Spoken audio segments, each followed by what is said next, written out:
Good morning, good evening, good afternoon. This is the most, saddest moments of Africa, or to our continent of Africa. And as a citizen of Africa and of the globe as a whole, it's so disheartening moment because in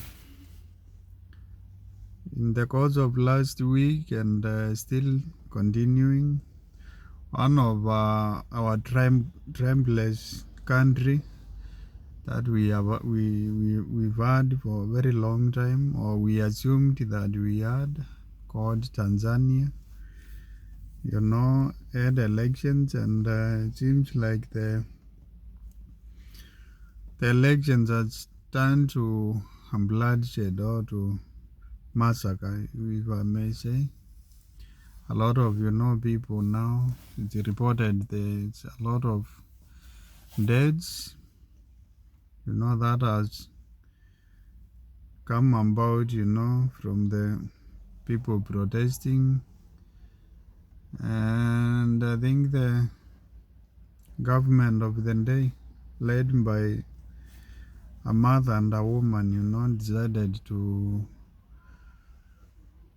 put out atrocities, or to use a lot of violence against its people, citizen of Tanzania.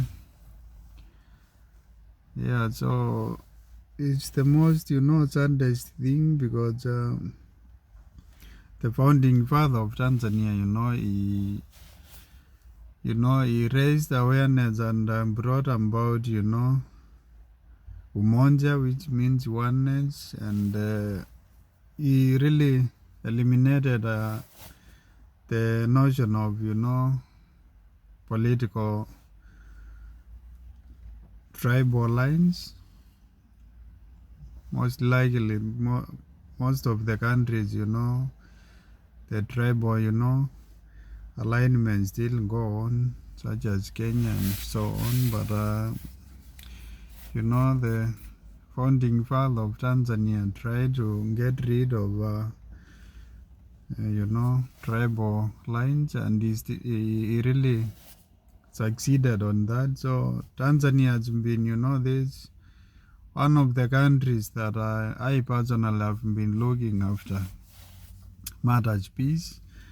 They speak different languages, of course, but in our whole country, I think everyone can speak Swahili, and it has been like uniting factor. And so there has been, a lot of presidents come and retire, but now the first female president, who is Samia Suluhu Hassan,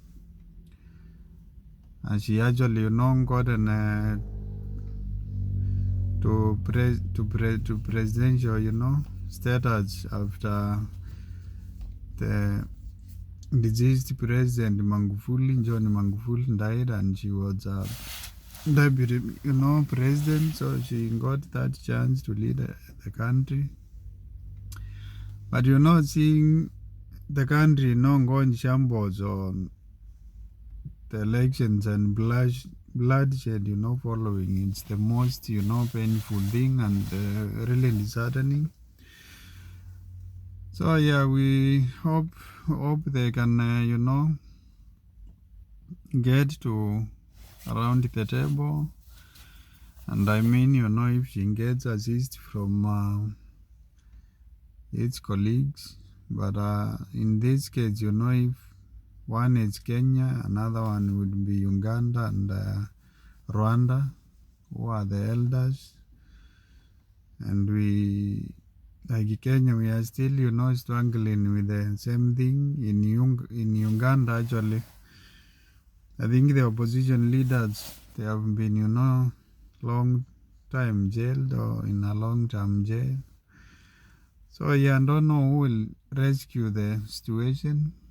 I allegedly hear that African Union chairman has already congratulated, the president of Tanzania for re-election, which compromises everything, because clearly people are demonstrating because the opposition leader has been in jail now for a very long time, and the body as African Union that we think can step up for rescue in such situations is the first one to congratulate such a leader. So it's really a shame, and I personally celebrated when I found out that she gotten to be the leader of the country after the deceased president passed on, because constitutionally the vice most of countries assumes office once a president dies in office. But I think from this kind of mess, I really feel sorry for myself and people who really celebrated that, yeah, finally we have gotten in East Africa a female president, a mother and a wife. So she turned out to be very rogue, and it's very sad. It's really heartbreaking, to be sincere, and it's the most saddest thing to find out that a mother and a woman would turn its countrymen and women like terrorists, and butcher them in that way. It's really heartbreaking, but yeah, let's see, and we hope for the best.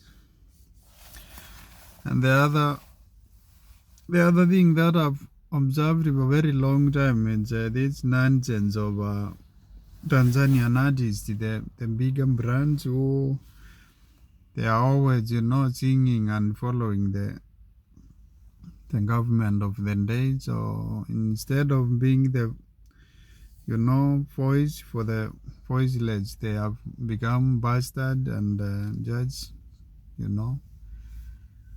sucking and sucking. So I think that another thing that the masses of Tanzania would be cautious going forward to its musicians. Why are they sleeping with the government instead of being the voice of voiceless and such things? It's really shame, but we hope for the best for Tanzania and its citizen. If they can sit down and find some peace, I think it would be a very good thing, because those kind of bloodsheds, they are really disheartening, and for the families, and most of those atrocities are done to very young souls, very young men and women who had a future, and they are being massacred for just standing and asking their right as citizenry. So it's really sad for Tanzania.